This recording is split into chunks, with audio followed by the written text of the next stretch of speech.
Hello everyone, आप सभी लोगों का स्वागत है टीचिंग परीक्षा के आज के इस वीडियो में, जिसके अंदर में फ्रेंड्स हम लोग हमारे बीपीएससी टीआरई 4.0 से रिलेटेड बहुत सारे इंपॉर्टेंट क्वेश्चंस को देखेंगे। तो चलिए हम लोग जल्दी से शुरू करते हैं। सबसे पहले तो उन सभी लोगों का बहुत बहुत शुक्रिया जिन्होंने इस सेशन को फ्रेंड्स लाइक कर दिया है।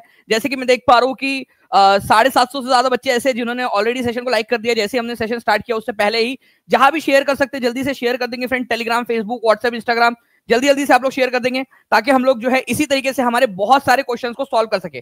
चलिए पहला क्वेश्चन आप लोगों की स्क्रीन के ऊपर में ये रहा। भारतीय संविधान की जो प्रस्तावना है, ठीक है, उसमें अब तक कितनी बार संशोधन किया गया है? बहुत ही इंपॉर्टेंट क्वेश्चन है फ्रेंड्स, एग्जाम के अंदर में आप लोगों से पूछा जा सकता है, तो प्लीज इस पर्टिकुलर क्वेश्चन को याद रखेंगे आप लोग। ठीक है, चलिए बहुत बढ़िया। भारतीय संविधान की प्रस्तावना को अब तक कितने बार संशोधित किया गया है, ये क्वेश्चन आप लोगों से पूछा जा रहा है। ठीक है, तो इस पर्टिकुलर क्वेश्चन का जो आंसर है वो आप लोगों का क्या हो जाएगा? केवल एक बार। ठीक है, केवल एक बार जो है इसको संशोधित किया गया। केवल 64-65% लोगों ने आंसर किया अभी तक।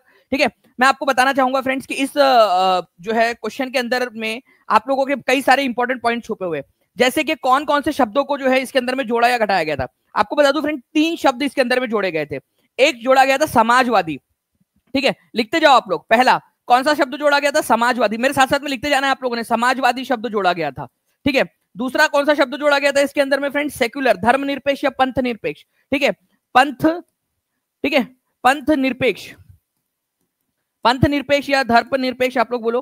ठीक है, और चौथा वाला जो तीसरे नंबर का शब्द था वो था अखंडता। ठीक है, हमारे भारत की अखंडता, इंटीग्रिटी को जो है क्या करेंगे? अक्षुण्ण रखेंगे हम लोग, अखंडता। ठीक है, तो ये भी लिख देता हूं मैं आप लोगों के लिए, अखंड, अखंडता। ठीक है, अखंडता को अक्षुण्ण रखेंगे। तो ये 3 शब्द जोड़े गए थे, ये आप लोगों ने याद रखना है। सोशलिस्ट, सेक्युलर, ठीक है, and integrity. Okay, socialist, socialist, socialist, secular, secular and integrity, integrity. ठीक है, ये 3 शब्द जोड़े गए थे। कौन सा वाला संविधान संशोधन था जिसके तहत इसको जोड़ा गया था? प्रस्तावना को संशोधित किया गया है केवल एक बार, वो भी 42वें संविधान संशोधन के जरिए। और ये कब हुआ था? 1976 में, जिस समय में भारत में इमरजेंसी लगी हुई थी उस समय में। ठीक है, ये याद रखना है आप लोगों ने। केवल एक बार भारत की प्रस्तावना के अंदर में संशोधन हुआ है। इंपॉर्टेंट पॉइंट है, एग्जाम के अंदर में पूछ सकते हैं। जल्दी से ये तीनों शब्द लिख लीजिए आप लोग ताकि आप लोगों को याद हो जाए कौन कौन से शब्द जोड़े गए थे। इस पर किस प्रकार से क्वेश्चंस पूछे जाते हैं वो मैं आप लोगों को अभी आगे में दिखाऊंगा भी। ठीक है, लेकिन आप लोगों को प्रस्तावना याद होनी चाहिए। प्रस्तावना जो है फ्रेंड्स क्या होता है कि इसके ऊपर काफी सारे क्वेश्चन पूछे जाते हैं। आप लोगों से ये क्वेश्चन अक्सर पूछा जाता है कि हमारे भारत के जो है प्रस्तावना, उसके अनुसार कौन सी समानता या कौन सी जो है फ्रेंड्स यहाँ पर में इक्वेलिटी प्रदान की गई है। ठीक है, इक्वेलिटी, तो इक्वेलिटी किन चीजों की दी गई है? इक्वेलिटी दी गई है स्टेटस एंड ऑफ अपॉर्चुनिटी, मतलब कि यहाँ पर में व्यक्ति की गरिमा, ठीक है, आप लोगों को यहाँ पर प्रतिष्ठा और अवसर की क्षमता प्राप्त करने की जो है आप लोगों को इक्वेलिटी दी गई है कि आप लोग जो है स्टेटस, अपना प्रतिष्ठा स्थापित करने की और जो है अवसर की क्षमता आप लोगों को यहाँ पर में दी जाएंगी। इसके अलावा जस्टिस में कौन कौन से जस्टिस दिए गए आप लोगों को? सोशल, इकोनॉमिक एंड पॉलिटिकल, ठीक है, जस्टिस आप लोगों को दिया गया है। ओके, तो सामाजिक, आर्थिक और राजनीतिक न्याय आप लोगों को प्रदान किए गए हैं। तो ये चीज आप लोगों ने याद रखनी है। इसी वजह से अगर आप लोगों को प्रियम्बल याद है, आपको प्रस्तावना याद है, तो आप लोग इनके आंसर्स आसानी से कर पाओगे। चलिए नाउ फ्रेंड्स, अब देखिए यहाँ पर में एक नेक्स्ट क्वेश्चन है आप लोगों का। पावापुरी में जल मंदिर के बारे में निम्नलिखित में से कौन सा कथन सही है? बताइए इसका आंसर क्या होगा। चलिए बहुत बढ़िया फ्रेंड्स, यहाँ पर में 3 मिनट के अंदर में 1300 के करीब बच्चे यहाँ पर में जुड़ चुके हैं और 1100 से ज्यादा बच्चों ने सेशन को लाइक कर दिया है। तो जल्दी से सेशन को लाइक एंड शेयर जरूर करते रहेंगे आप सभी के सभी।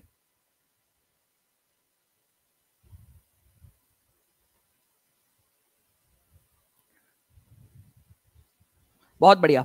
तो देखिए पावापुरी में जल मंदिर के बारे में कौन सा वाला कथन सही है? देखिए पावापुरी, पहली बात तो पावापुरी कहां पर में है? तो अगर हम लोग पावापुरी की बात करेंगे तो फ्रेंड पावापुरी आपको मिलेगा नालंदा के अंदर में, नालंदा में। ठीक है, पहली बात क्लियर हो गई, पावापुरी नालंदा में। नालंदा के अंदर में एक जल मंदिर है, जी हाँ एक जल मंदिर है नालंदा के अंदर में। ठीक है, जल मंदिर, एक मंदिर जो सब तरफ से पानी से घिरा हुआ है। यह भगवान शिव को समर्पित है। यह मुगल बादशाह अकबर द्वारा बनवाया गया था महल है। ये एक जैन मंदिर है जो उस स्थान को दर्शाता जहां पर में महावीर जी ने मोक्ष प्राप्त किया था। यह एक बौद्ध मंदिर है। ठीक है, बताइए। तो आंसर जो है फ्रेंड्स ये हो जाएगा कि ये एक जैन मंदिर है। एक्चुअली फ्रेंड्स ये वो मंदिर है जहां पर में ऐसा माना जाता है कि वो स्थान जहां पर में वर्धमान महावीर जो थे उन्होंने मोक्ष की प्राप्ति की थी। ठीक है, तो पावापुरी के अंदर में उन्होंने अंतिम सांसें ली थी इसी स्थान के ऊपर में, ऐसा जो है मान्यता है। तो जैन मंदिर है ये, और जहां पर में भगवान महावीर ने निर्वाण प्राप्त किया था उसी जगह को दर्शाता है। ठीक है, तो आंसर हो जाएगा option number C, Pawapuri Nalanda के अंदर में। इंपॉर्टेंट पॉइंट है फ्रेंड्स, एग्जाम के अंदर में पूछा जा सकता है, C is the correct answer. ठीक है, तो ये आप देख सकते हो, अगर यहाँ पर मैं आप लोगों को दिखाना चाहूँ तो ये इस प्रकार से ये मंदिर दिखता है, जल मंदिर पावापुरी में है, नालंदा के अंदर में। ठीक है, ये मंदिर वो मंदिर है जहां पर में उस जगह को दर्शाता है जहां पर में भगवान महावीर ने निर्माण की प्राप्ति की थी। ठीक है, मोक्ष प्राप्त किया था। ओके, अच्छा, वर्धमान महावीर जो है फ्रेंड्स ये कौन से नंबर के तीर्थंकार थे? ये 24वें नंबर के तीर्थंकार थे, 24th तीर्थंकार, तीर्थंकार। ओके, तीर्थंकार का मतलब होता है जैन धर्म के अंदर में जिन्होंने अपने प्रवचन दिए, अपनी वाणी दी है, या फिर अपने जो है उपदेश दिए हैं जैन धर्म के अंदर में, तो 24वें नंबर के तीर्थंकार है ये वर्धमान महावीर, ये भी याद रखना है आप लोगों ने। ठीक है, एग्जाम के अंदर में आप लोगों से पूछ सकते हैं वर्धमान महावीर कौन से नंबर के तीर्थंकार है, 24वें नंबर के, ये याद रखना है आप लोगों ने। ठीक है, चलिए बहुत बढ़िया, आगे बढ़ते हैं हम लोग फ्रेंड्स हमारे नेक्स्ट क्वेश्चन की तरफ में।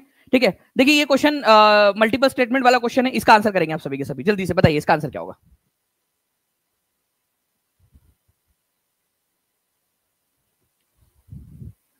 देखिए ऑप्शंस आप लोगों को नीचे में दिए गए हैं और ये है स्टेटमेंट्स, आप लोगों को बताना है कि कौन सा वाला इनमें से सही है।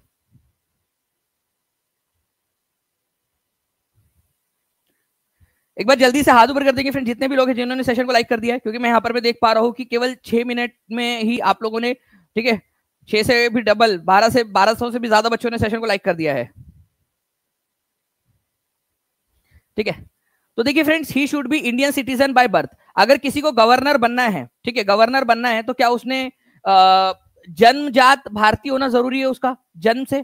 ठीक है, his age should be at least 35 years, governor के बारे में बात हो रही है, उसकी एज कम से कम 35 साल की होनी चाहिए। ठीक है, he should have ability to become member of Lok Sabha, Lok Sabha का सदस्य बनने की उसके अंदर में काबिलियत होनी चाहिए। He can be the governor of more than one state. अब देखिए फ्रेंड्स, अगर मैं आपको बात करूं तो हमारे भारत के अंदर में नागरिकता अलग अलग प्रकार से मिल सकती है। एक तो जन्म से मिलती है हमारे भारत के अंदर में कि भाई आपका जन्म भारत के अंदर में हुआ, आपके माता पिता भारतीय थे। ठीक है, एक तो उससे मिलती है। दूसरी चीज जो है फ्रेंड्स, आप मान लो कि आप युगांडा में आपका जन्म हुआ है और आप भारत में आकर बस गए। ठीक है, भारत में आकर बस गए आप और भारत में ही रहने लगे, फिर कुछ समय के बाद में आपको भारतीय नागरिकता मिल गई, उसको नेचुरलाइजेशन कहा जाता है। ठीक है, तो नेचुरलाइजेशन के जरिए आपको जो है मान्यता आपको मिल गई या नागरिकता आपको मिल गई, तो उससे भी आप भारतीय नागरिक बन जाते हो। तो क्या जन्म से भारतीय होना जरूरी है आपका अगर गवर्नर बनना है? तो नहीं, ऐसा कुछ नहीं है। आप भारतीय अगर हो, चाहे जन्म से बने हो, चाहे पहले से ही भारतीय हो, या बाद में आकर भारतीय बन गए, आप भारत के गवर्नर, भारत के किसी राज्य के गवर्नर बन सकते हो। ठीक है, ये आप लोगों ने याद रखना है, ये बहुत ही इंपॉर्टेंट वाला पॉइंट है। ठीक है, एग्जाम के अंदर में आपको कंफ्यूज किया जा सकता है, ये याद रखना है आप लोगों ने। ओके, ये एक इंपॉर्टेंट पॉइंट है आप लोगों का कि अगर कोई व्यक्ति पहले भारतीय नहीं था, फिर भारत में आकर रहने लगा, फिर भारत में रहते रहते वो भारतीय नागरिकता उसको मिल गई, तो भी वो गवर्नर बन सकता है। ठीक है, तो ये वाला पॉइंट गलत है कि बर्थ से ही होना चाहिए। ठीक है, his age should be at least 35 years, ये बिल्कुल सही बात है कि गवर्नर बनने के लिए 35 साल की उम्र होनी चाहिए। जल्दी से बताएंगे आप लोग, बिहार के गवर्नर कौन है? जल्दी से बताइए आप लोग, कौन से नंबर के और बिहार के गवर्नर कौन है? He should have the ability to become member of Lok Sabha. देखो, लोकसभा का मेंबर या राज्यसभा का मेंबर बनने ऐसी कोई शर्त उसके लिए नहीं है, बस उसकी उम्र जो है 35 साल होनी चाहिए, बस काफी है। 35 ईयर्स की एज है, काफी है इतना।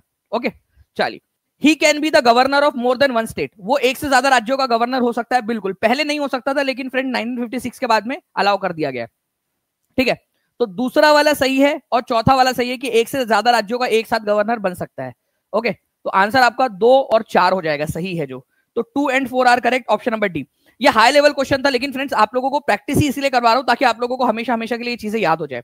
ठीक है, याद रहेगा भी आप लोगों को।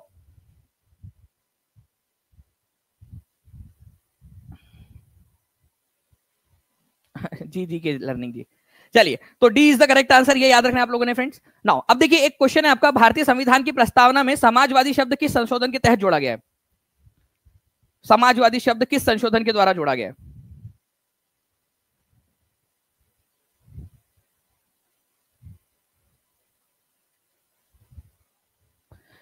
अब देखिए, ये थोड़ी देर पहले हम लोगों ने इससे रिलेटेड एक क्वेश्चन देखा था कि हमारी भारत की प्रस्तावना के अंदर में कितने बार संशोधन हुआ है? केवल एक बार संशोधन हुआ है।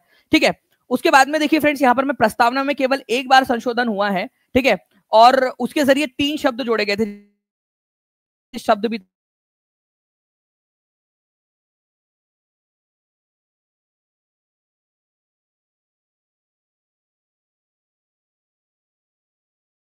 सेकंड कॉन्स्टिट्यूशनल अमेंडमेंट एक्ट से इतनी सारी चीजें चेंज हुई थी, इसके अलावा भी, प्रियम्बल के अलावा भी, कि इसको मिनी कॉन्स्टिट्यूशन कहा जाता है, मिनी कॉन्स्टिट्यूशन, ये याद रखना है आप लोगों ने, ठीक है। छोटा संविधान इसको बोलते हैं, लघु संविधान भी इसको बोला जाता है।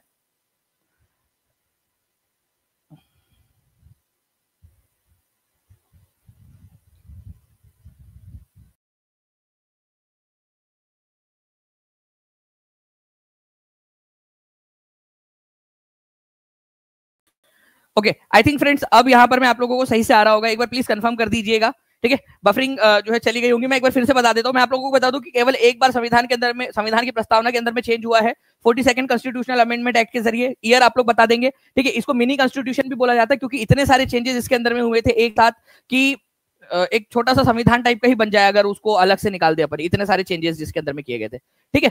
तो 1976 के अंदर में इंदिरा गांधी उस समय में प्रधानमंत्री थी। ये भी याद रखना कौन प्रधानमंत्री थे 1976 के अंदर में, ये भी क्वेश्चन आप लोगों से पूछ सकते हैं, ठीक है। चलिए नाउ फ्रेंड्स, आप लोगों को बता दूं कि एक क्वेश्चन जो है हम लोग एक सेशन करने वाले हैं सैटरडे के दिन, ठीक है। और वहां से हम लोग 7 दिन 7 टॉपिक 7 टेस्ट, कितने लोग रेडी है ये मुझे बताना आप लोग, ठीक है। आपके लिए जो मेहनत कर सकते हैं वो करेंगे, ठीक है। जितनी मेहनत, जितना जो है भगवान ने श्रम दिया है, परिश्रम दिया है करने के लिए, वो सारी चीजें करेंगे, ठीक है। जितने इंपॉर्टेंट सेशंस है 1885 से लेकर 1947 तक, ठीक है, पूरा एक ही सेशन के अंदर में हम लोग जो है इसको करने वाले हैं। और ऐसे ही ये पहला टॉपिक रहेगा हमारा, ठीक है, पहला दिन पहला टॉपिक। ऐसे हम लोग टोटल 7 दिन हम लोग चुनेंगे, ठीक है। 7 दिन 7 टॉपिक्स होंगे और 7 टेस्ट होंगे आपकी। और 8वां दिन जो हम चुनेंगे उसके अंदर में 7 दिन की जो है रिवीजन करेंगे और उसमें आप लोगों को मल्टीपल अटेम्प्ट दूंगा, आप लोगों को 75% के ऊपर लाना पड़ेगा। मैं मल्टीपल अटेम्प्ट इसलिए बोल रहा हूं आप लोगों को करने के लिए कि जो बच्चा, ठीक है, अगर उसको 70 भी आया है, 70% भी आया उसका, मान लो कि उसको तो वो वापस से दे ताकि उसकी फिर से रिवीजन हो। और जो बच्चा सेल्फ जो है इम्पोज टारगेट रखना चाहता है वो 100% का रखे कि भाई मेरे जब तक सारे के सारे सही नहीं हो जाते तब तक मैं देता रहूंगा टेस्ट, ठीक है। ये जो है टीचिंग परीक्षा आप लोगों के लिए इसलिए कर रहा है, इतने एफर्ट्स इसलिए ले रहा है फ्रेंड्स, क्योंकि टीचिंग परीक्षा जेन्युइनली चाहता है कि आप लोग जो है आगे बढ़े, आप लोग जो है बेहतर बने, ठीक है, अपना खुद का बेहतर वर्जन बने, ये हम लोग चाहते हैं, ठीक है। तो ये चीज हम लोग यहाँ पर में करेंगे ताकि आप लोग अच्छे से अपने आप को टारगेट देकर पढ़ाई आगे करते रहे आप लोग, ठीक है। चलिए, तो ये आप लोगों के लिए हम सैटरडे के दिन पहला टॉपिक पहला टेस्ट आप लोगों का रहने वाला है। नाउ अब देखिए फ्रेंड, भारतीय संविधान के किस अनुच्छेद में भारत के उपराष्ट्रपति का प्रावधान है? भारत में there will be a vice president of India, ठीक है। तो देखिए आप लोगों को बता दूं कि हमारे भारत में अगर राष्ट्रपति की बात कर दी जाए कि राष्ट्रपति होगा, there will be a president of India, तो वो बात की गई है फ्रेंड्स हमारे भारत के आर्टिकल नंबर 52 के अंदर में कि एक राष्ट्रपति होगा। और अगर बात करें आप लोगों से कि हमारे भारत के अंदर में उपराष्ट्रपति का प्रावधान कहा किया गया है कि भारत का एक उपराष्ट्रपति भी होगा, ठीक है, वो आर्टिकल नंबर 63 के अंदर में किया गया है। ओके, तो ये 2 पॉइंट आप लोग याद रख लीजिए फ्रेंड्स। आर्टिकल नंबर 63 में बोला गया है कि भारत का उपराष्ट्रपति होगा। फिर आर्टिकल नंबर 64 में बोला गया है कि जो भारत का उपराष्ट्रपति होगा वही राज्यसभा का सभापति भी होगा। फिर आर्टिकल नंबर 65 के अंदर में ये बोला गया है कि जो भारत का उपराष्ट्रपति होगा, अगर राष्ट्रपति एब्सेंट है तो राष्ट्रपति के एब्सेंटी के अंदर में उपराष्ट्रपति राष्ट्रपति का कार्यभार संभालेगा, ठीक है। आर्टिकल नंबर 66 के अंदर में जो है उसका ओथ राष्ट्रपति दिलाएंगे, उसके बारे में बात की गई है। आर्टिकल नंबर 67 के अंदर में उसका 5 साल का कार्यकाल होगा, 5 साल से पहले भी वो दे सकता है, 67A में दिया है, 67B के अंदर में दिया गया, उसको हटाने की बहुत सारी चीजें हैं। मैं आप लोगों से फिर से कह रहा हूं, जिस दिन हम लोग जो है फ्रेंड्स 5000 प्लस लाइव हो जाएंगे और 5000 प्लस लाइक्स हो जाएंगे ना, मैं आपको मोस्ट इंपॉर्टेंट वाले आर्टिकल्स भी करवाने वाला हूं, ठीक है। तो प्लीज आप सभी लोग सेशन को लाइक एंड शेयर जरूर करते रहेंगे, ठीक है। हम पूरी जान लगा रहे, पूरी मेहनत कर रहे हैं आपके लिए। अब आप लोग कितना एफर्ट्स यहाँ पर में देने के लिए तैयार हो वो देखते हैं। अभी भी कितने बच्चे जिन्होंने सेशन को लाइक कर दिया हाथ ऊपर कर देंगे जल्दी जल्दी से, ठीक है, ताकि मुझे यहाँ पर में पता चल जाए। ओके, चलिए नेक्स्ट क्वेश्चन की तरफ में हम लोग आगे बढ़ते हैं फ्रेंड्स। हमारे क्वेश्चन में अब देखिए ये क्वेश्चन जो है इसमें मैं चाहूंगा कि आप खुद से इसको पढ़े और आंसर करें इसका, क्योंकि थोड़ा आपको आपका माइंड जो है वहां पर भी काम करना चाहिए पढ़ते हुए। तो किस संवैधानिक संशोधन द्वारा शहरी स्थानीय शासन को संवैधानिक दर्जा दिया गया था? Which constitutional amendment provided constitutional status? संविधान के अंदर में ही डाल दिया गया उसको। कॉन्स्टिट्यूशनल स्टेटस का मतलब होता है संविधान में आर्टिकल डाल दिया गया उसका, टू अर्बन लोकल गवर्नमेंट्स, ठीक है। देख लेते कितने लोग आंसर कर पा रहे हैं यहां पर में। 73, 74, 73, 74, 73, 74, 2 आंसर्स आ रहे हैं मेरे पास में कंटिन्यूसली, 73, 74, ठीक है। तो आपको बता दूं फ्रेंड्स, अगर आप लोगों से लोकल रूरल, ठीक है, आप लोगों से ग्रामीण निकाय बोला जाए, ठीक है, ग्रामीण या जो है पंचायती राज के बारे में बोल दिया जाए आप लोगों से, पंचायती राज बोले, ठीक है, या फिर आप लोगों से बोले कि भाई स्थानीय स्वशासन, ठीक है, ग्रामीण स्थानीय स्वशासन, या फिर आप लोगों से बोल दिया जाए कि जो है आपका लोकल रूरल गवर्नमेंट, ठीक है, उसके बारे में, तो आपका वो 73rd होगा। लेकिन यहाँ शहरी स्थानीय स्वशासन निकाय की बात की जा रही है, ठीक है। तो शहरी की जब बात की जा रही है मतलब म्युनिसिपैलिटी की बात की जा रही है, और ये 74th कॉन्स्टिट्यूशनल अमेंडमेंट एक्ट के तहत आया था। ये एक इंपॉर्टेंट पॉइंट है आप लोगों का जो आप लोगों ने याद रखना है, ठीक है, एग्जाम के अंदर में पूछा जा सकता है, इसको याद रखिए आप लोग फ्रेंड्स, ठीक है। नाउ अब देखिए एक क्वेश्चन है जो बहुत सारे एग्जाम्स के अंदर में आया है, बार बार पूछा जाता है, इवन बीपीएससी टीआरई में भी आया हुआ है, और आप देख सकते हो इतने सारे एग्जाम्स के अंदर में आया हुआ है, कभी भी आप लोगों से पूछ सकते हैं, ठीक है। देखिए फ्रेंड्स, आम चुनाव के अंदर में, ठीक है, आम चुनाव में मतदान की आयु 21 वर्ष से घटाकर 18 वर्ष कर दी गई, ठीक है। पहले क्या था कि 21 साल के जो लोग थे तभी वो वोट दे पाते थे, लेकिन इसकी आयु को घटा दिया गया। ये कौन से साल हुआ था ये भी आप लोग मुझे बता देंगे, ठीक है, और कौन सा संविधान संशोधन था ये भी बताना है आप लोगों ने।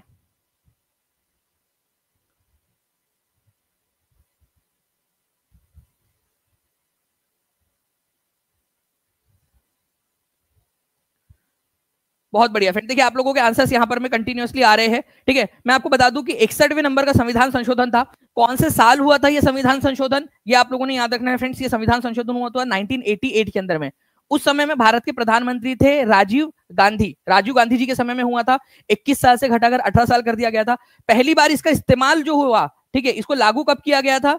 लागू किया गया था फ्रेंड्स इसको 1989 के अंदर में, 1989 के अंदर में, ठीक है। ये आप लोगों ने याद रखना, 1989 के अंदर में, ओके। लेकिन ये बना कब था? 61वें नंबर का संविधान संशोधन है 1988 का, जिसके तहत जो है आर्टिकल नंबर 326 में संशोधन किया गया। आर्टिकल नंबर 326 के अंदर में यूनिवर्सल एडल्ट फ्रेंचाइज, ठीक है, सार्वभौमिक मताधिकार जो है उसकी आयु दी गई थी 21 वर्ष, जो कि संविधान लागू होने से तब तक की थी, उसको घटाकर 18 साल कर दिया गया, ठीक है। एक क्वेश्चन आता है कि जब हमारे भारत का संविधान लागू हुआ था 26 जनवरी 1950 को, उस समय हमारे भारत में, ठीक है, यूनिवर्सल एडल्ट फ्रेंचाइज सार्वभौमिक मताधिकार जो है, ठीक है, सार्वभौमिक वयस्क मताधिकार, उसकी आयु कितनी थी? कब? जब संविधान लागू हुआ, ये आया था क्वेश्चन, ठीक है।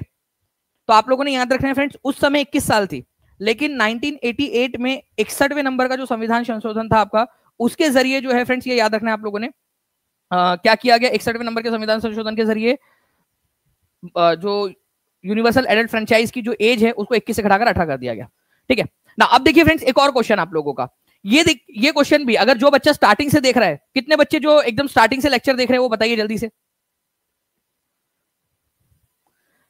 हम 2000 लाइक्स के बहुत ज्यादा पास में, जल्दी जल्दी से आप लोग बताते जाएंगे इस पर्टिकुलर क्वेश्चन का आंसर भी।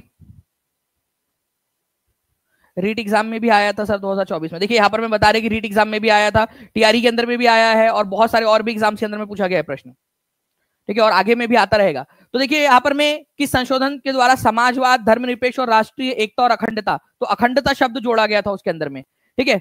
तो जोड़े गए थे कौन से वाले संविधान संशोधन के जरिए? 42वें संविधान संशोधन के जरिए, ठीक है। ये 3 शब्द जोड़े गए और एक ही बार प्रीएम्बल के अंदर में जो है संशोधन हुआ, ये भी याद रखना है आप लोगों ने, इंपॉर्टेंट पॉइंट है, एग्जाम के अंदर में आप लोगों से पूछा जा सकता है, ठीक है। चलिए नाउ फ्रेंड्स, हम लोग आगे बढ़े। यहां पर में बंगाल की खाड़ी में समुद्री डकैती हेतु हुगली का उपयोग कौन करता है? बताइए जल्दी से, ठीक है। बंगाल की खाड़ी में, ठीक है, कौन करता था? यहां पर में होना चाहिए था आप लोगों का, बंगाल की खाड़ी में, ठीक है, जो बे ऑफ बंगाल है, ये याद रखेंगे आप लोग, ठीक है। ये जो एरिया है, यहां पर में समुद्री डकैती के लिए कौन इसका इस्तेमाल करता था? ऐसा इन जो यूरोपियन पावर से, उनमें से, ठीक है।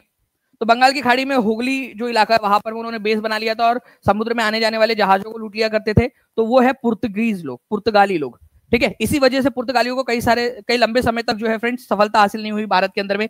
सबसे पहले आने के बाद में भी वो लोग सफलता हासिल नहीं कर पाए, ठीक है। तो आंसर जो है फ्रेंड्स आपका ऑप्शन नंबर सी हो जाएगा, पुर्तगीज, पुर्तगाली लोग, ओके। तो पुर्तगाल, ये याद रखना है आप लोगों ने, बंगाल की खाड़ी में समुद्री लूटमार के लिए प्रसिद्ध था, समुद्री लूटमार किया करता था ये, ओके। तो ये क्वेश्चन आप लोगों से पूछा जा सकता है, पायरेसी के लिए ये प्रसिद्ध था, एग्जाम के लिए इंपॉर्टेंट है। नाउ आगे बढ़ते हम लोग फ्रेंड्स नेक्स्ट पॉइंट की तरफ में हमारे, ठीक है। इसके अलावा जो है मैं आप लोगों को बता दूं कि एक नेक्स्ट क्वेश्चन इसी से रिलेटेड एक क्वेश्चन बन सकता है, निम्नलिखित में से कौन नीला जल योजना, ब्लू वाटर नीति से संबंधित है? ब्लू वाटर पॉलिसी, ये हाई लेवल क्वेश्चन है, लेकिन एक क्वेश्चन आप देख लीजिए इसको, अगर मान लो ब्लू वाटर पॉलिसी आया तो डायरेक्ट आप लोग लगा सकते हो। ठीक है, देखिए ब्लू वाटर पॉलिसी क्या बोलती है। ब्लू वाटर पॉलिसी ऐसा था कि जो जब पुर्तगाली भारत के अंदर में आए तो उन्होंने सोचा कि भारत के राज्यों पे कब्जा करने से अच्छा है हम पानी के ऊपर में कब्जा कर लेते हैं। इससे क्या होगा कि अगर किसी को भी भारत की तरफ में आना है व्यापार करने के लिए, या भारतीयों को उधर जाना है, इवन भारतीय भी अगर उधर जाना चाहते थे तो उनको क्या करना पड़ता था, ठीक है, लगान देना पड़ता था, या फिर एक जो है कार्ट्रेज बोलते थे उसको, वो लेना पड़ता था पुर्तगालियों से। ठीक है, तो पुर्तगाली जो है उन्होंने क्या किया था, समुद्र के ऊपर में कब्जा कर लिया था, समुद्र के पानी के ऊपर में, कि भाई यहां से आना जाना करना है तो हमें जो है हमसे परमिशन लेनी पड़ेगी, हमको पैसे देने पड़ेंगे, फीस देनी पड़ेगी। ठीक है, तो डी अल्मेडा, ये आप लोगों ने याद रखना है friends, Francisco de Almeida Bharat में पुर्तगालियों का पहला वायसराय था या पहला गवर्नर था।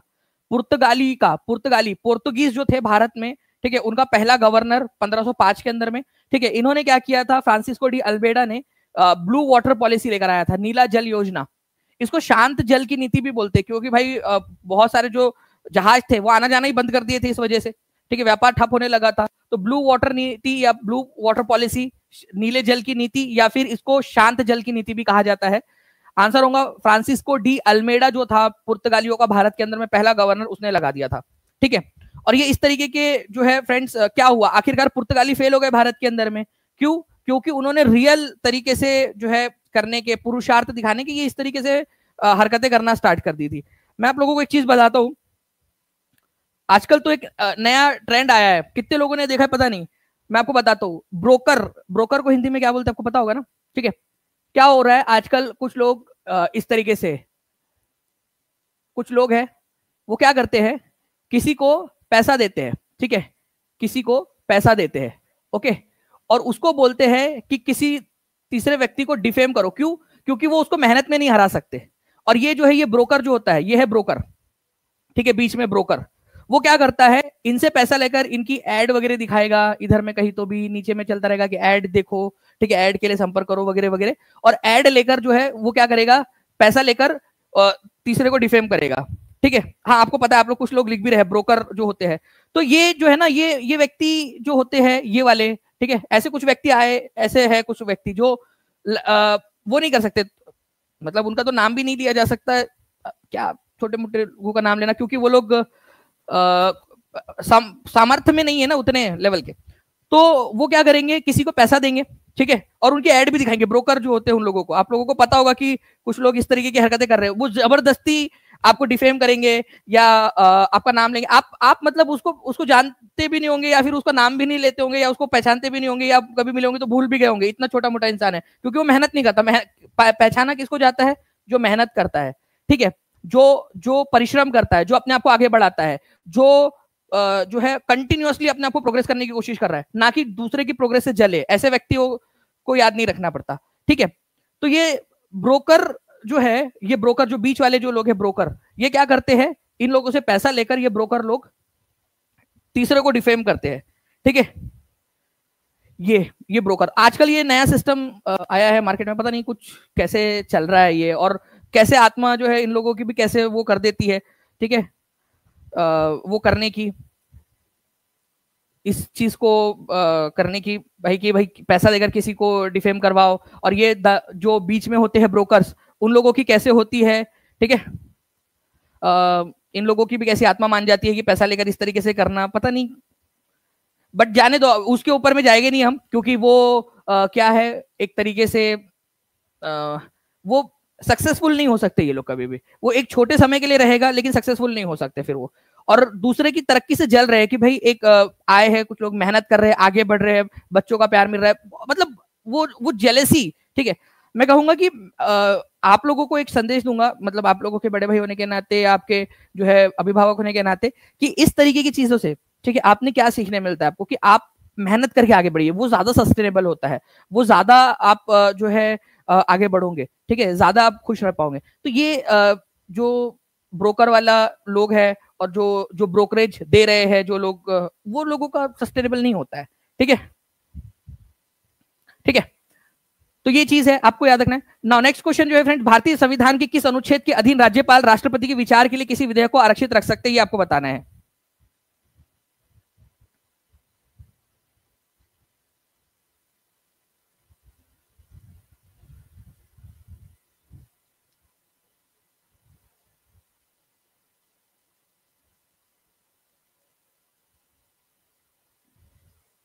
और एक चीज याद रखना, जब लोग आपसे जलने लगे ना तो समझ जाना कि आप थोड़े थोड़े से सक्सेसफुल होने लगे हो करके। कितने लोग मानते हैं कि जब आप मान लो आपका आपका जब सिलेक्शन हो जाएगा तो आप लोगों से, आपके कुछ कजिन्स होंगे या आपके कुछ लोग होंगे, आपके मोहल्ले में लोग होंगे, आपके अड़ोसी पड़ोसी होंगे, ठीक है, जो आप दिखाएंगे कि आपके बहुत ज्यादा हितैषी है, लेकिन वो आप लोगों से मन ही मन जलेंगे, या फिर उनको दिखाएंगे कि खुशी हो रही हो वो आपकी तरक्की से, लेकिन वो लोग खुश नहीं होंगे। ठीक है, ऐसा होता है कि नहीं होता है ऐसा? तो मतलब थोड़ा सा भी अगर आप से लोग इस तरीके से करने लगे, मतलब समझ जाना कि आप कर रहे हो कुछ तो भी अच्छा कर रहे हो, कुछ आगे बढ़ रहे हो आप मेहनत करके। देखिए, तो भारतीय संविधान के किस अनुच्छेद के अधीन राज्यपाल राष्ट्रपति के विचार के लिए किसी विधेयक को आरक्षित रख सकता है? अगर मान लीजिए कि राज्यपाल को लगे कि कोई ऐसा बिल आया है जो उसको मंजूरी नहीं देनी है, वो मंजूरी नहीं देना चाहता, वो चाहता है कि राष्ट्रपति जो है इसके ऊपर में फैसला ले, ठीक है, तो आर्टिकल नंबर 201 के तहत वो किसी भी विधेयक को क्या कर सकता है? आर्टिकल नंबर 201 उसको ये पावर देता है कि भाई मैं इस पर फैसला नहीं लूंगा। अदरवाइज आर्टिकल नंबर 200 के तहत गवर्नर उस पर फैसला ले सकता था, बट आर्टिकल नंबर 201 के तहत वो क्या बोलेगा? मैं इस पर फैसला नहीं ले रहा, मैं इसको भेज रहा हूं राष्ट्रपति के पास, इस पर फैसला राष्ट्रपति ले।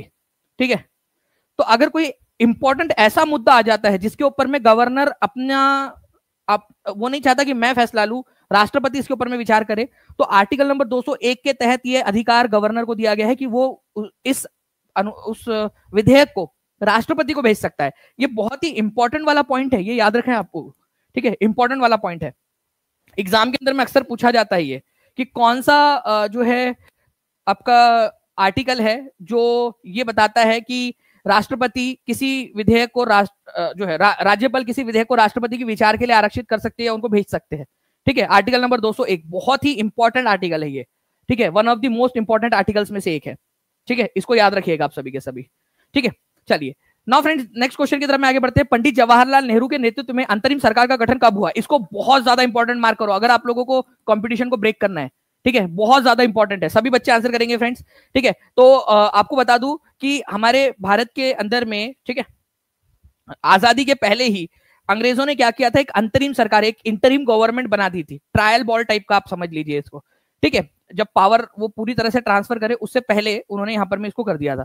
ठीक है, एक अंतरिम सरकार बना दी। ये बनाया था उन्होंने 2 सितंबर को। 2 सितंबर को पंडित जवाहरलाल नेहरू ने इस अंतरिम सरकार जो है उसके अध्यक्ष के रूप में उन्होंने शपथ ली थी। ठीक है, मतलब अंग्रेज उस समय में थे, अंग्रेजों का ही शासन था, लेकिन एक इंटरिम गवर्नमेंट बना दी गई। जितने भी इंपॉर्टेंट पार्टीज थी उनमें से कुछ लोगों को ले लिया गया था। ठीक है, तो भारतीयों को पावर ट्रांसफर करने के लिए, जितने भी इंडियंस है उनको पावर ट्रांसफर करने के लिए धीरे धीरे धीरे धीरे उनके हाथ में पावर दे दिया जाए, उन्होंने 2 सितंबर, ठीक है, 1946 को एक इंटरिम गवर्नमेंट बना दी और पावर ट्रांसफर करना स्टार्ट कर दिया था, और पूरी तरह से आजादी दे दी हम लोगों को 15 अगस्त 1947 को। चलिए, तो 2 सितंबर 1946 जो है फ्रेंड्स, ये याद रखना है आप लोगों ने, जब पंडित जवाहरलाल नेहरू के नेतृत्व में अंतरिम सरकार का गठन हुआ था। अंतरिम सरकार के अंदर में कौन कौन से प्रभार संभाले थे उसकी पूरी की पूरी लिस्ट है। आप लोगों को पता है फ्रेंड्स, अक्सर क्वेश्चन पूछा जाता है कि इंटरिम गवर्नमेंट के अंदर में राजेंद्र प्रसाद जी ने कौन सा मंत्रालय संभाला था? खाद्य एवं कृषि मंत्रालय। ठीक है, याद आ रहा है आप लोगों को? ठीक है, आप लोगों से पूछा जाता है कि अंतरिम सरकार में, इंटरिम गवर्नमेंट के अंदर में श्रम मंत्रालय किसने संभाला था? ठीक है, श्रम मंत्री बने थे जगजीवन राम जी। ठीक है, आप लोगों से ये पूछ सकते हैं कि रक्षा मंत्रालय किसने संभाला था? ठीक है, सरदार बलदेव सिंह जी ने। ओके, तो ये कुछ पॉइंट्स है, आप लोग याद रख सकते हो। ये इंटरिम गवर्नमेंट जो अंतरिम सरकार थी, उनके कौन कौन से प्रभाग कौन से मंत्री के पास में थे, कौन से पर्सन के पास में थे, वो यहाँ पर मैं आपको डेटा दिया हुआ है। ठीक है, क्वेश्चन बनता है इसके ऊपर में, तो जो भी आपको याद आ रहा है जिस पर क्वेश्चन पूछा गया आप लोग लिखते जाएंगे कमेंट के अंदर में। एक बार फैन मूवमेंट भी प्लीज दिखा देंगे टीम, ताकि देख सके कि अभी यहाँ पर में कौन सबसे बेस्ट तरीके से आंसर्स कर रहे हैं। सेशन को लाइक एंड शेयर भी करते रहेंगे, चैनल को सब्सक्राइब भी करते रहेंगे फ्रेंड्स। नेक्स्ट क्वेश्चन है आप लोगों का, निम्नलिखित में से कौन सा एक सुमेलित नहीं है? कौन सा वाला सुमेलित नहीं है ये बताना है आप लोगों ने। देखिए, article number 14 equality before law, कानून के समक्ष समानता। बिल्कुल सही बात है ये कि कानून के समक्ष आपको समानता मिलेंगी और कानून आपको समान रूप से ट्रीट करेगा। आर्टिकल नंबर 14, ठीक है, ये बात बोलता है। आर्टिकल नंबर 15 जो है इक्वल प्रोटेक्शन ऑफ लॉ। ठीक है, article number 17 abolition of untouchability end of titles. ठीक है, बताइए जल्दी से।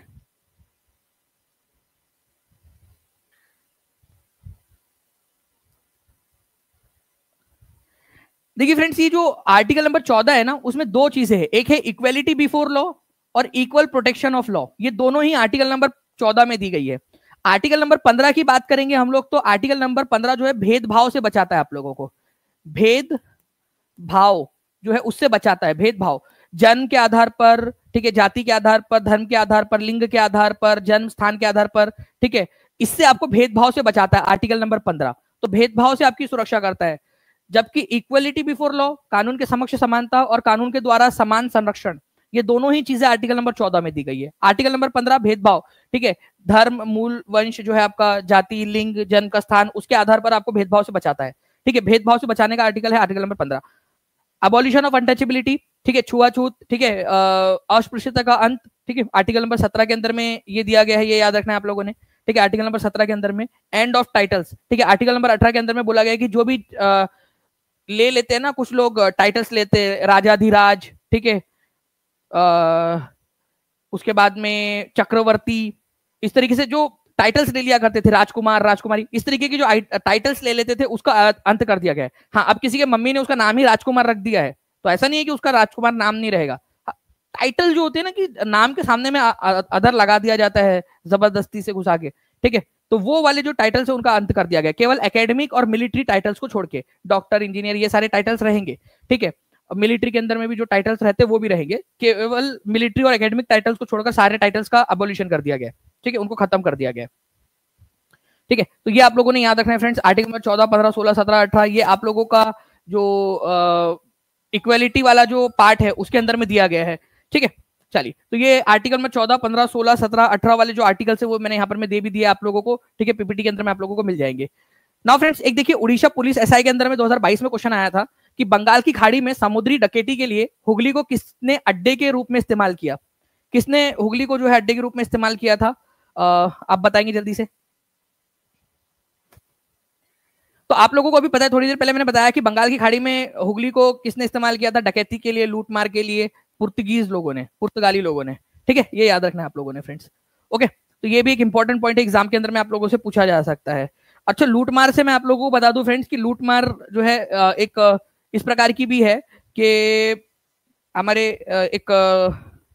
इसको फोन आया हमारे, ठीक है, एक टीम के मेंबर को, ठीक है, एक कोई छोटे मोटे यूट्यूबर्स नहीं होते जो प्रमोशन वमोशन करते रहते इधर उधर, इसका उसका, ठीक है, ऐड लगाते हैं पैसे लेकर, वो वाले, उसका कि अगर आप हमारे को पैसे नहीं दोगे, ठीक है, तो हम आपको डिफेम भी करेंगे, ठीक है। ये इस तरीके की भी हरकत है, ये लूटमार नहीं है तो क्या है, ठीक है। उसके अलावा ये बोला कि हम जो न्यूज देनी है वो उस पर हमारा अधिकार है, आप लोग नहीं दोगे, जो जो टीचर्स दिखाएंगे उन लोगों को डिफेम करेंगे, ठीक है। और उन लोगों के पास में देखना आप लोग दो आईफोन लेके घूमते हैं वो लोग, ठीक है। तो लूटमार इस तरीके की, ब्रोकर, बिल्कुल। तो यहाँ पर भी जो है फ्रेंड्स आप लोगों को ये सारी चीजें मैंने बता दी है। मैं चाहूंगा कि कुछ क्वेश्चन है उसके आंसर्स आप लोग जो है स्पीड में यहाँ पर में करते रहे। आप लोग बताएंगे फ्रेंड्स कि हमारी प्रीएम्बल जो है उसके अंदर में कितने बार संविधान संशोधन हुआ है? जल्दी बता दीजिए, कितने बार प्रस्तावना में कितने बार संविधान संशोधन हुआ है, कब हुआ है, और कौन सा साल था, उस समय में प्रधानमंत्री कौन थे, और कौन कौन से शब्द जोड़े गए हैं? जल्दी से बता दीजिए। आपको बताना है फ्रेंड, जल मंदिर जो है वो कहां पर में मिलेगा आप लोगों को? जल मंदिर, ठीक है, जैन धर्म से रिलेटेड है जल मंदिर, ये कहां पर में आपको मिलेगा? ये बता दीजिए आप लोग, कौन से जिले के अंदर में है, कौन सा शहर है उस जिले का जहां पर में आप लोगों को मिलेगा, ठीक है। उसके बाद में आप लोगों को बताना है कि गवर्नर बनने के लिए, ठीक है, कितनी मिनिमम एज कितनी चाहिए? मिनिमम एज कितनी चाहिए आपको, ये आप लोग कमेंट करके बताएंगे मुझे, मिनिमम एज कितनी चाहिए? क्या कोई एक व्यक्ति एक से ज्यादा राज्य का गवर्नर बन सकता है, हाँ या ना? जल्दी बताएंगे आप लोग। There will be a vice president of India, Bharat के अंदर में एक उपराष्ट्रपति होगा, वाइस प्रेसिडेंट होगा, ठीक है। वाइस प्रेसिडेंट का अस्तित्व कौन से आर्टिकल से आया है, ठीक है, और राष्ट्रपति का अस्तित्व कौन से आर्टिकल से आया ये भी बता दीजिए। ये भी मैंने आपको बताया है आज के लेक्चर में, जिस बच्चे ने ध्यान से पूरा लेक्चर देखा होगा वो बता पाएगा कौन सा आर्टिकल है जिसके तहत राष्ट्रपति को बोला गया कि एक राष्ट्रपति होगा, और एक ऐसा आर्टिकल है जिसके तहत बोला गया कि एक उपराष्ट्रपति होगा, ठीक है। तो ये बताइए आप लोग, मैंने पूरा आपको बताया है आज ही आप लोगों को। और आपको पता है कि सक्सेस परीक्षा चैनल के ऊपर में हमने उपराष्ट्रपति का जो इस्तीफा हुआ है उसके ऊपर में जितने भी क्वेश्चंस बन सकते हैं वो हमने देखा है। जिन बच्चों ने नहीं देखा है जाकर वो सेशन प्लीज जल्दी से देख लेंगे और रिवाइज जरूर कर लेंगे उसको। सेशन को लाइक एंड शेयर जरूर करते रहिए फ्रेंड्स, ठीक है। केवल 4 लाइक्स दूर है हम लोग 2500 से, तो 2500 से ज्यादा लाइक्स भी हो जाएंगे यहाँ पर में। जल्दी जल्दी से सेशन को लाइक एंड शेयर भी करते रहेंगे आप लोग, ओके। उसके बाद में आप लोग बता देंगे फ्रेंड्स के अगर कोई गवर्नर है जो चाहता है कि कोई बिल राष्ट्रपति के लिए आरक्षित रख लिया जाए, सुरक्षित रख लिया जाए, कि वो उस पर फैसला नहीं देना चाहता, वो चाहता है राष्ट्रपति उस पर फैसला दे, तो कौन सा आर्टिकल है, ठीक है, जिसके तहत रख सकता है? एक है इंटरिम गवर्नमेंट, हम लोगों ने देखा अंतरिम सरकार। भारत में अंतरिम सरकार किसके नेतृत्व में बनी थी अंतरिम सरकार, और कौन से तारीख को बनी थी, मैंने तारीख के साथ आपको बताया, प्लीज उसको याद रख लीजिएगा, आप लोग लिख देंगे कमेंट के अंदर में, ठीक है। बहुत ही इंपॉर्टेंट पॉइंट है, ओके, बहुत ज्यादा इंपॉर्टेंट पॉइंट है आप लोगों का कि इंटरिम गवर्नमेंट कब बनी थी। सेशन कमेंट के अंदर में लिखते जाइए आप सभी के सभी, कमेंट के अंदर में भी इंटरिम गवर्नमेंट जो है वो कौन से तारीख को बनी थी, 2 सितंबर 1946। क्या बात है, बहुत बढ़िया। प्रधानमंत्री थे उस समय में नेहरू जी को अध्यक्ष बनाया गया था इंटरिम गवर्नमेंट का, बिल्कुल, बहुत बढ़िया फ्रेंड्स। इंटरिम गवर्नमेंट के अध्यक्ष बने थे नेहरू जी, उनके नेतृत्व में अंतरिम सरकार बनी थी 2 सितंबर 1946 को, ठीक है।